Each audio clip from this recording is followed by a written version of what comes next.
Today we are talking about writing and mom life. Stay tuned.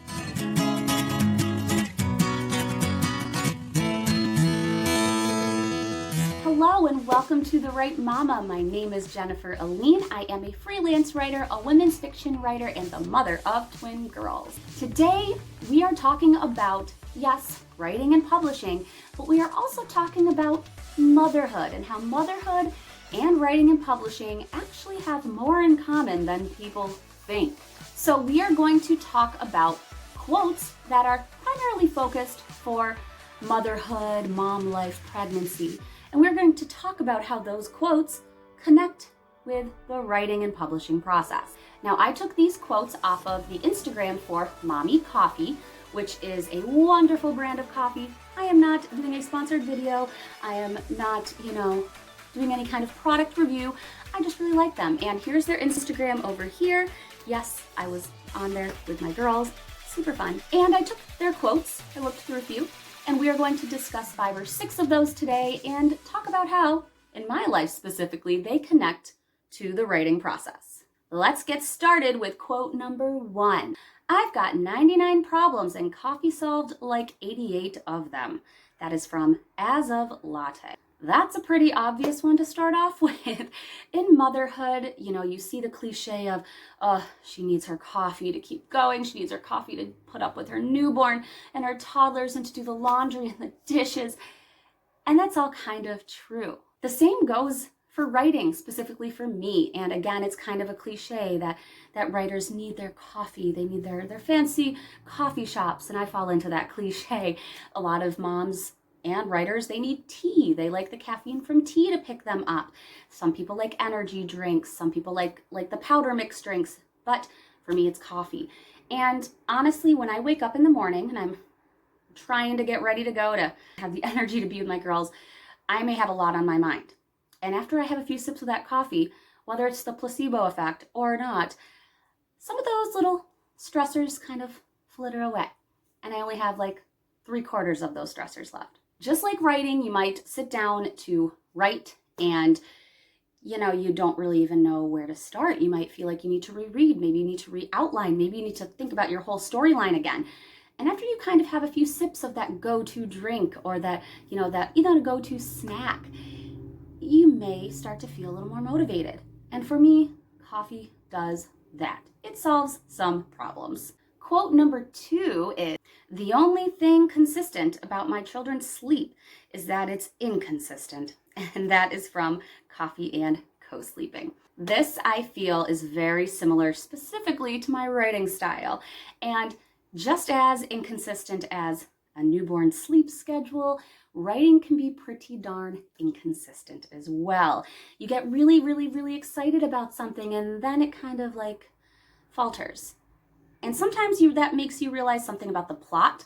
That also maybe makes you realize something about your motivation, your mental health, whatever. But I usually start off really strong with my stories and then I kind of falter off. And I'm right at that part.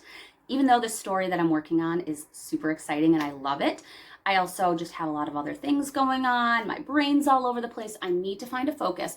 My writing style can be very inconsistent and it's something I need to work on.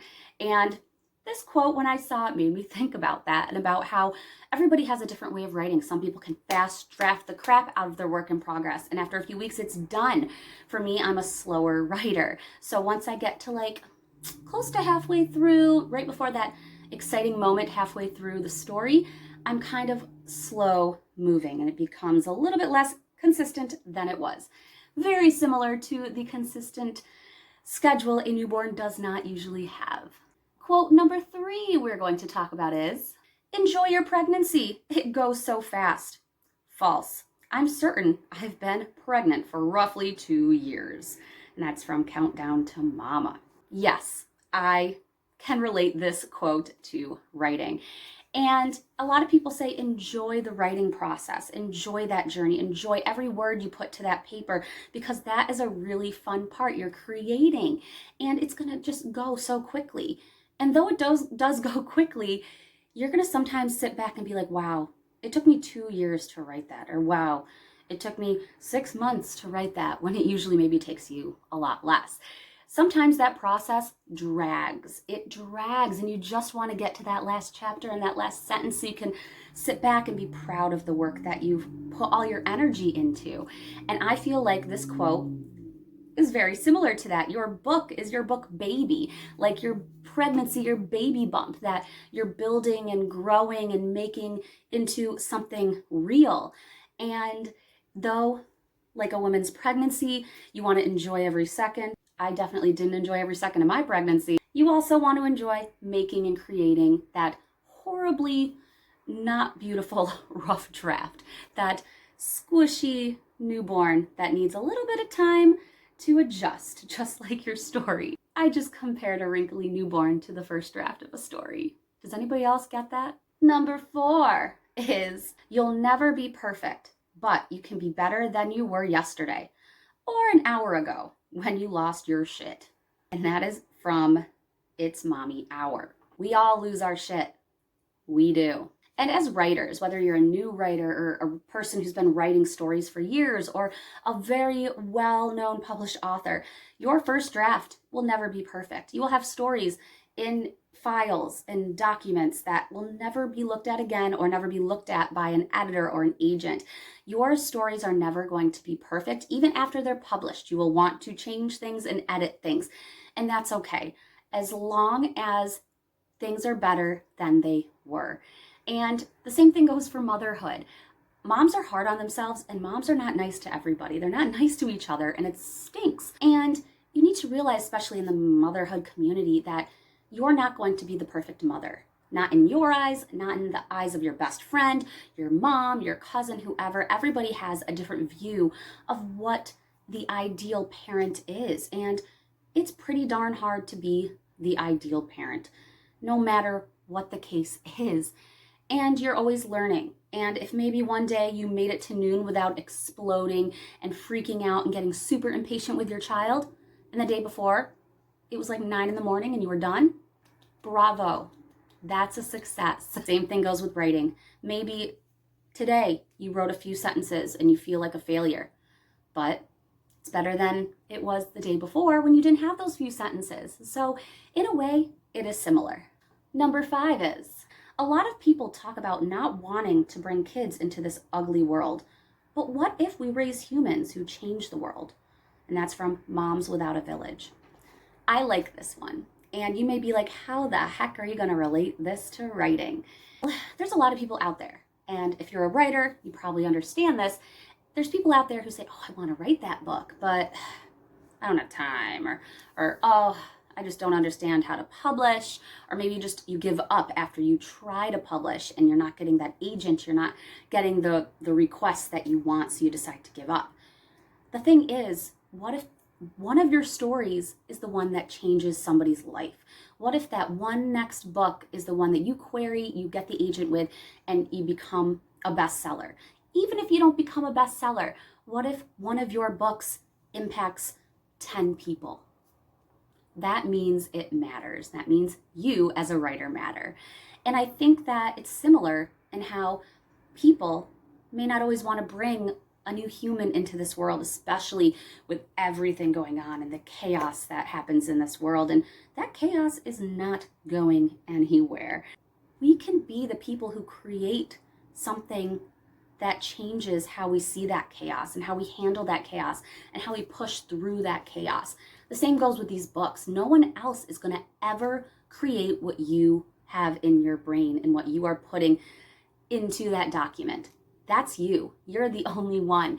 And sometimes you have to take a step back, and before you give up or before you think negatively, realize that you have a story that has never been told.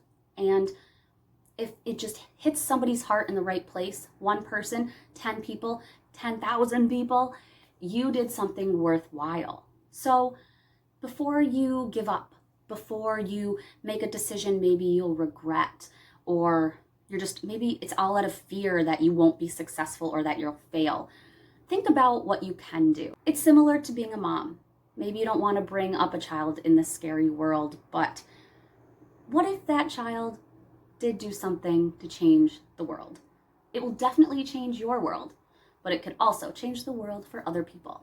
And the final quote we are going to discuss is, I want to be friends with the moms who really love their kids, but also talk about how hard parenting is. These are my people. And that is from Finding Period Mommy. I love this. I love it because motherhood is freaking hard. And writing is hard too. Some people writing the story is the easy part. However, there's always a part of the process that's tough, that's going to put you in a spot where you don't feel comfortable, where you're frustrated, where you're stressed. And unfortunately, that's just life. Even your passions are going to stress you out. And when it comes to the writing and publishing process, you are going to hit barriers. You're going to hit points of difficulty. And if you're one of those people who just flies on through the publishing process with a smile and never complains, tell me what you're putting in your coffee, because we all need a few doses of that shit. Just like motherhood, it's not easy. Maybe you're somebody who always wanted to go the natural route. You wanted to nurse, you wanted to use cloth diapers, you wanted to use all organic everything, but something, whether it was you, whether it was your child, whether it was your lifestyle, stopped you from reaching that goal. That's frustrating. What if you were somebody who wanted to traditionally publish and you've queried with no success? How are you going to handle that difficulty? If there are other people there to say, hey, I was in your shoes. Hey, I experienced this and it was hard, and admit that it's tough, but there's something you can do to move forward. Stick with those people. This is just kind of a spiel about community. Find people who get it, whether it's a mother group, a mom group who understands that motherhood is hard. It's not easy. You are going to love that child and love them so much, but you're also going to want to just scream at the top of your lungs sometimes, and that's okay. And just like your book, you're going to love that story, but sometimes you just want to scream at your laptop, and that's okay too. So it's good to surround yourself with people who understand those emotions, understand those feelings, and can also help you get out of that emotional little pit you may have fallen into. So those were my quotes that I wanted to discuss with you about how motherhood and writing is kind of connected. And you can do this with lots of different quotes, but since I'm a mom and I'm a writer, I thought checking out Mommy Coffee's quotes and connecting them to writing might be kind of fun. Let me know in the comments below if you have any quotes that you connect with that kind of go from whether you're a mom or a certain career or something, and also connect with your writing. So put some quotes in the comments. I love to check them out. Thank you so much for watching. If you like this kind of stuff, subscribe below and hit the thumbs up button. I post every Friday. Thank you very much. Stay creative and stay caffeinated out there. Stay caffeinated.